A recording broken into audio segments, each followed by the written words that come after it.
Namngiyakhona, the podcast inspiring entrepreneurials in South Africa. Because if it's going to be, it's up to me.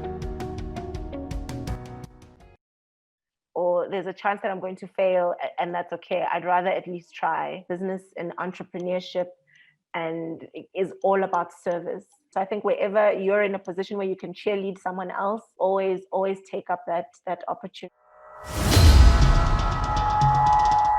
Welcome, ladies and gentlemen, young gents, girls and boys, young ladies, to the E-Cubed program, Namngiyakhona podcast. Today, we've got a very special guest for you, and can't wait to get into this conversation. So before we do get started, I want to remind you that we are publishing every week. Don't forget to subscribe, get your notifications, hit the like button and all the follows that you can. If this is inspiring for you, also share it with your friends. Let them know that now you can, as long as you put your mind to it. And today we're going to be learning from Mukundi Lambani, who's going to be sharing her experience. Mukundi, who is the founder of Ambani Africa. Welcome to the show today. Thank you for joining us. Hi, Buntu. Thank you for having me. I'm happy to be here. Fantastic. It's been an amazing journey for yourself in life and also for Ambani Africa. But you also started a production company. You were being a freelancer, and so you're almost creating your journey, and you were selling, and you were being entrepreneurial in that process. But I mean, going from a creative who wants to be a filmmaker to starting a production company, that's not what all creatives do, or all directors or want to be actors do. What for you was that changing where you said, the next step for me is to make my own journey? So it's definitely not something any creative wants to do. And I think you often believe that because I'm creative, it means I can't be entrepreneurial, or I can't be in business, or I'll never understand certain things. But I think it's something every creative absolutely has to do. And so I found myself the power lies in owning your skill, in owning yourself and your creativity. It lies in ownership. Otherwise, you're always waiting for someone else to hire you, waiting for someone to, open up the industry. Or the ways in which you open up the industry and create opportunities is by by owning the businesses, by owning your ideas. And that's in being an entrepreneur, and entrepreneurship allows you to do that. So I think I found myself kind of frustrated as a freelancer, because you're doing all of these little things and you never know where it's going, and you're trying all of these different things, and you're waiting for someone to pick you. And if they don't, you're sort of, waiting, you're just around. And so it was like, how do I take up the power? If I want certain things to be on TV, or if I want, certain films out there, I have to make them. And for me to be able to do that, then the power is in a production company. Or if I want the industry to be different, if I want people's experiences to be different, I have to change that. I have to be the owner who makes that experience different for other people coming up. And so it was really just frustration of saying, like, the power is really in that ownership. It's in having that production company, or whatever company it is, and being able to create. So the transition was really about just, how do I take control of my career and my life? We want to inspire those who aren't thinking about creating opportunities for themselves. For you, if you're looking back, when did you start thinking like that? Even where you are, you have to know how to, like, look at your resources. So even if you're sitting at school, you have to say, there's something I want in the school. I want us to have a creative, I want us to do plays. I'm going to do a play. I'm going to bring my friends together, and I'm going to create that culture. Or we need this. How do I just think about, and a lot of times you don't have a lot of resources, to be honest. A lot of people don't. And I think sometimes we see resources as just money, but sometimes it's like, I might have a skill, that no one else has. I might have an opportunity. I might be really good at talking to people. I might have a lot of friends in the community and people know me. That's a resource. Not everyone can talk to people. That's power. And so it's really, I think at that young age, it's very important to kind of see what are the things that I'm really good at.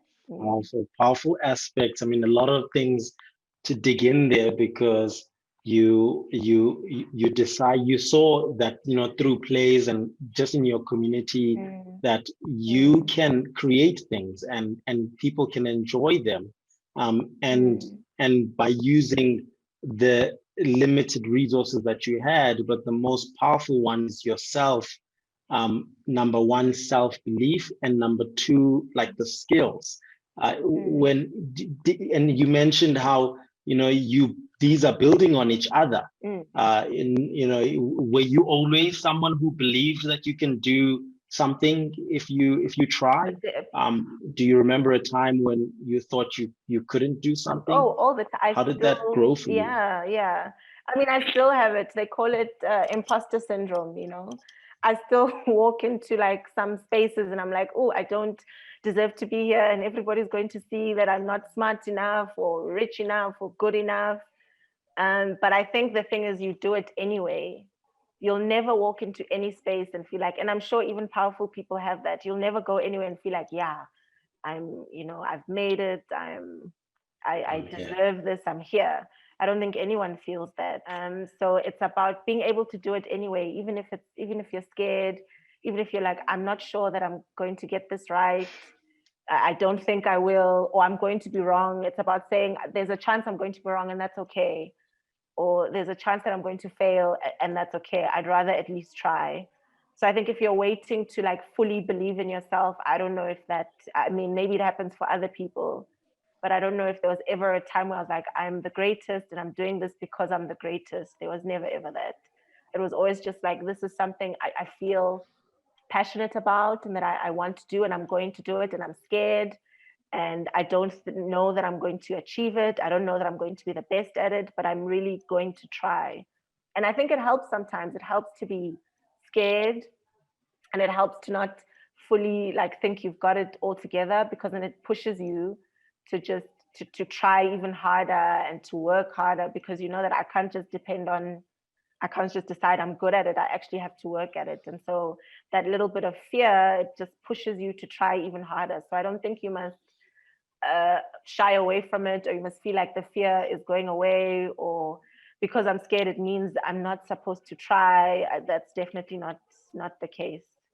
Because you did it in any case, you found yourself growing through that, and then afterwards, when you're looking back, you actually, you realize that you've learned something about yourself, and what was that about yourself that you learned? Businesses that have failed, and you think to yourself, this was a failure, and then you have a business that's starting to work, and you think that business is working, and it's like, it's not because the new business is working, it's because I have experience of a failed business.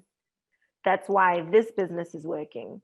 It's not working because this is particularly brilliant or better, but it's because I have knowledge, I have experience, I know things, I can see when things are going down. I remember from that time I failed.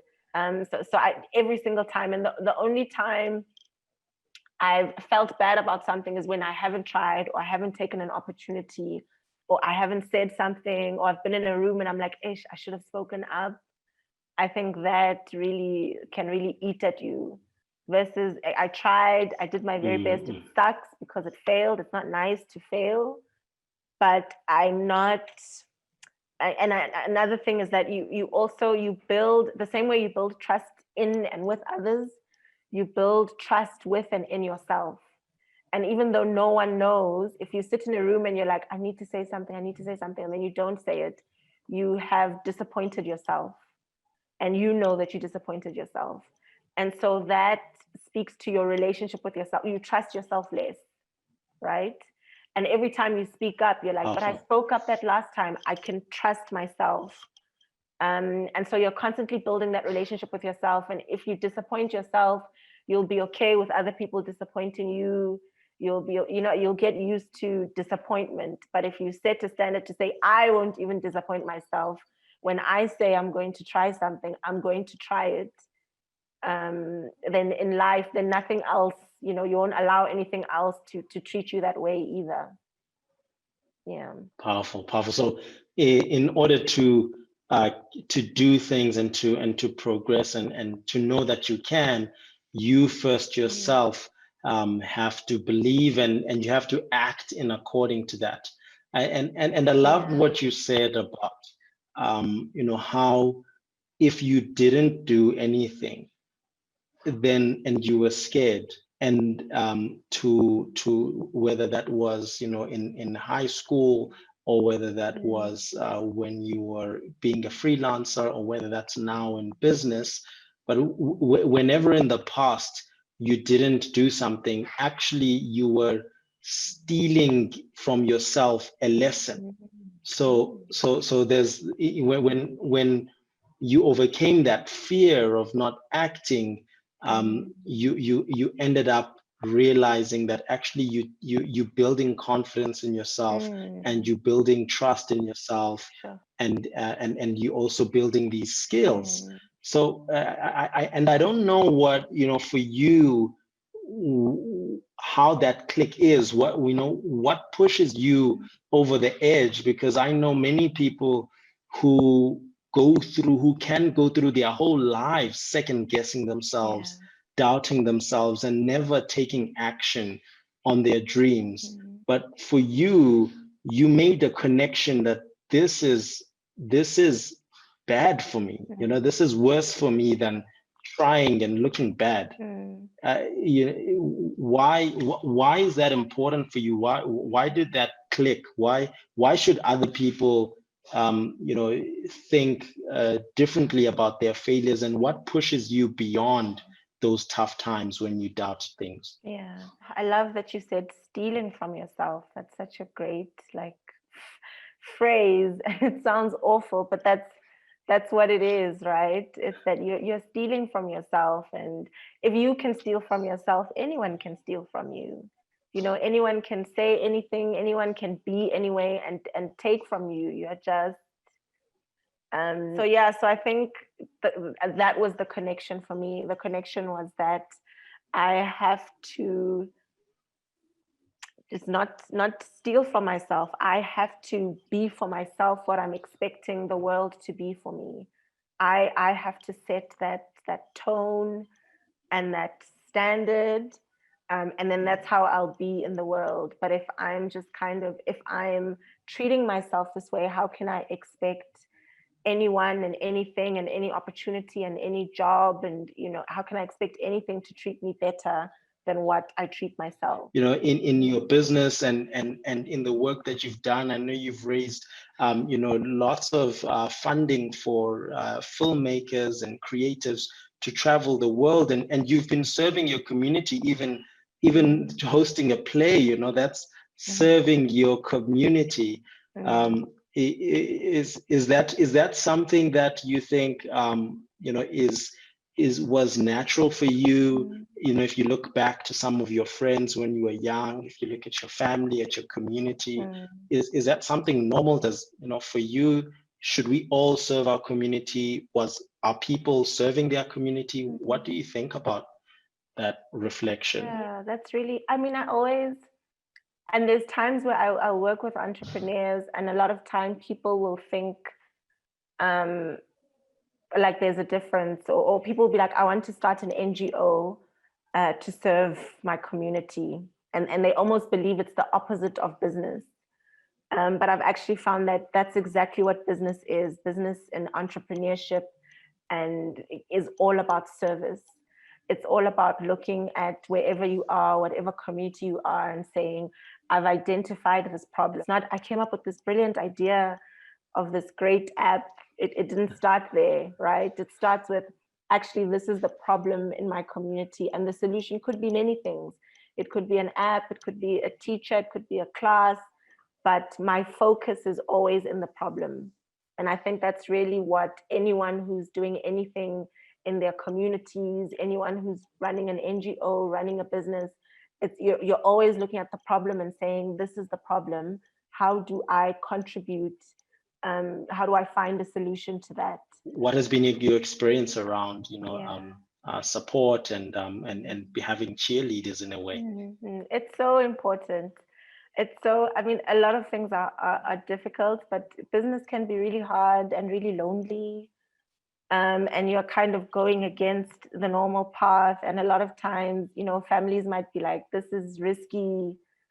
So you have to, it's that cheerleading is very important. So I think wherever you're in a position where you can cheerlead someone else, even if it's a friend or whatever it might be, always take up that opportunity. But I've had just an amazing support system. I think it's privilege, and I'll use the word, it's definitely a privilege to have people supporting you on a business journey. I've had the most amazing business partners who I started the first production company with, Brainbow, that are still my sisters and partners today, and we've had such an incredible journey in that sense.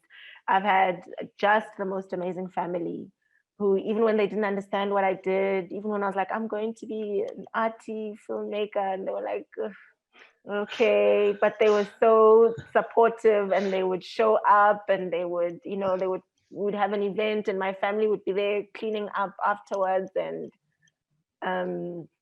so I think definitely a supportive family, a great set of like supportive friendships, amazingly supportive friends who buy, if I say I'm selling something, if I say, there's times where I'm like, I'm going to make clothes now. My friends are like, hi, okay, we'll, support the business. So having just whatever support structure is important. And I think also building it for yourself. So sometimes, to be honest, your family won't understand because they haven't, it's your journey. Your friends won't understand, other people won't, and they're doing their best, but they've never done it maybe. And so for you to expect them to fully support and understand, they can't always do that. And so you also have to find your own community and say, okay, I'm trying to, do this business in my community. Let me go onto Facebook and see who else. Are there communities of other business people? Are other people trying this? Who can I reach out to? And a lot of times you'll find that like you're afraid to reach out to someone and say, hey, you're doing this thing.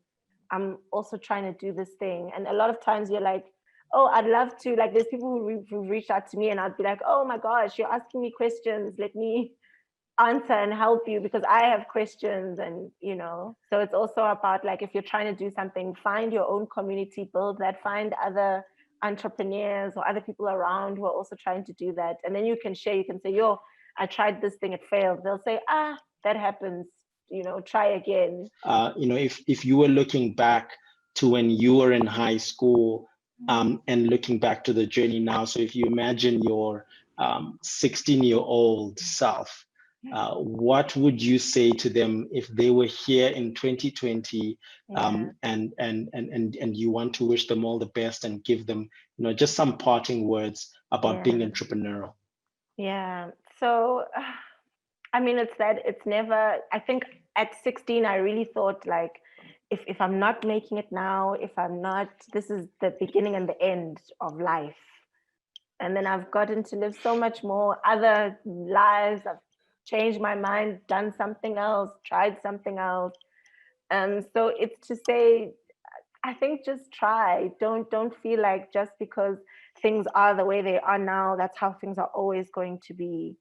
It's such a small part of your life, and life changes and it evolves. And, so don't feel like everything is, if I don't have all of the things to do the things I want to do now, if I'm not the very best now, if I can't access this now, it's just never going to happen. I think do what you can and do what's in your power and do your best.